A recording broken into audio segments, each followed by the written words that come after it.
I'm Ron Craig with The Rooted Word, and we're continuing our study in Jacob, or James, and we're in chapter 1, verse 17.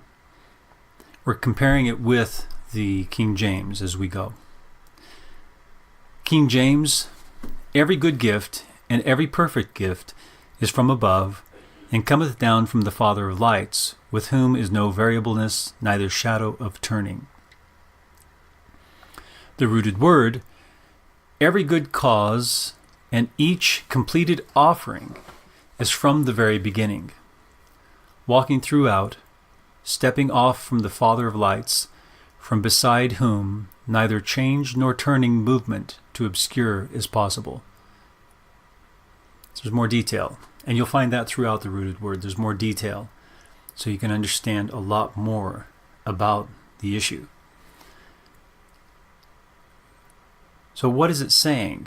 Well, we'll get back to that as soon as we finish this section, which will be the next verse. Verse 18, King James. Of his own will begat he us with the word of truth, that we should be a kind of first fruits of his creatures. Okay? The Rooted Word, verse 18. It having deliberately been willed, he gave birth to us into and through the unconcealed spoken word, for which we exist out of those he has created and owns as a specific kind of beginning and authority. Now, there's a lot more there than in the King James, and some of it's quite different. Okay, the idea of first fruits, for example. But let's go back to verse 17, make sure we understand that first. Every good cause and each completed offering is from the very beginning. Now, that's very interesting. It sounds like predestination. Well, in fact, in Ephesians we find that our good works are actually set out in advance. You could say they're predestined for us. It's from the very beginning. Walking throughout. Who's walking throughout? Every good cause and each completed offering. Walking throughout. It's very interesting. It personifies them. Walking throughout. Stepping off from the Father of lights. Wow. So every good cause and each completed offering is stepping off from the Father of lights and walking around throughout. Walking throughout.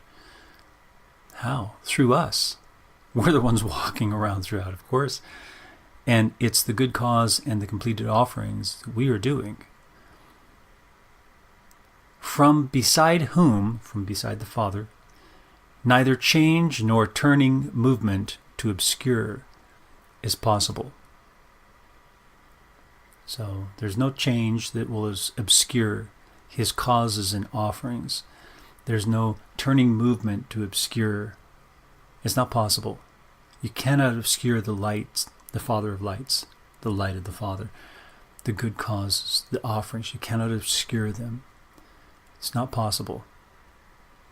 It having deliberately been willed, so very deliberate, willing, he gave birth to us. His giving birth to us was very deliberately willed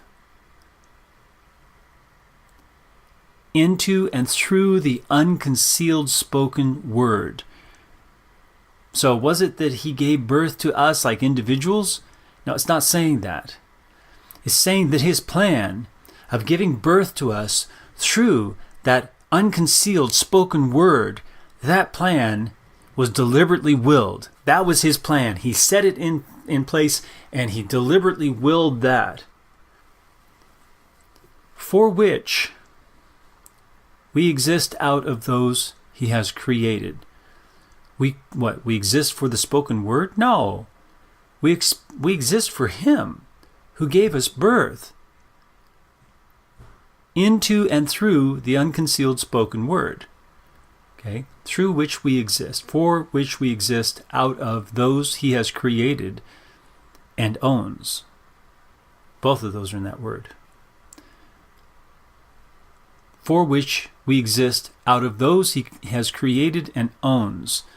So out of all of creatures that he has created and he owns, as a specific kind of beginning and authority, that's arche, which means both beginning and authority at the same time. Like in arche and hologos, kai hologos and proston theon, kai theos and hologos. In the beginning was the word, no, in the beginning and authority was the word. In arche and hologos, arche is both beginning and authority at the same time. So,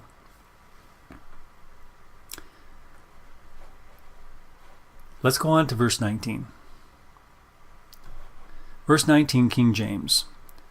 Wherefore, my beloved brethren, let every man be swift to hear, slow to speak, slow to wrath. Now let's look at the rooted word.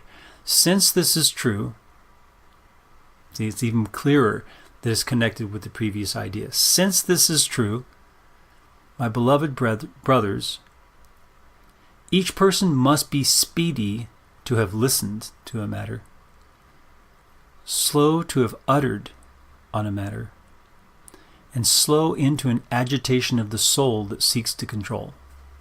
That's what it means. An agitation of the soul that seeks to control. Your soul is agitated and you want to control it. Right?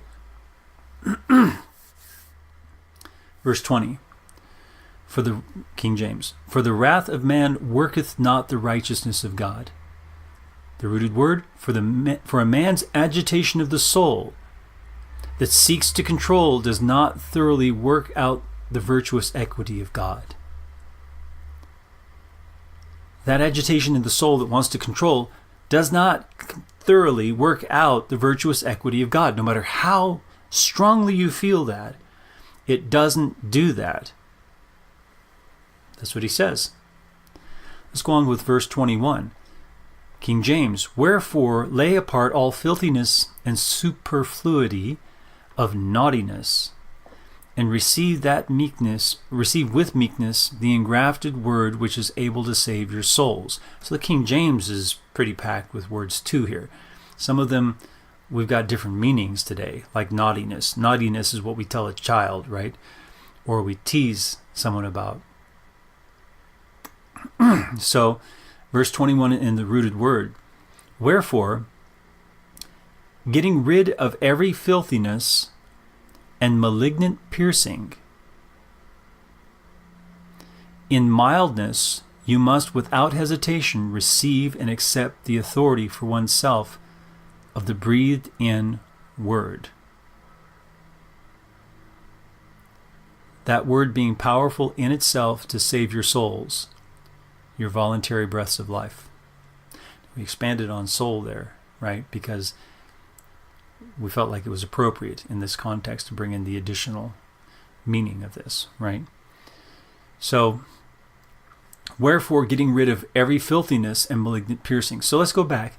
Since this is true, we've already talked about that. Let's get into for man's agitation, right, does not bring about the equity of God.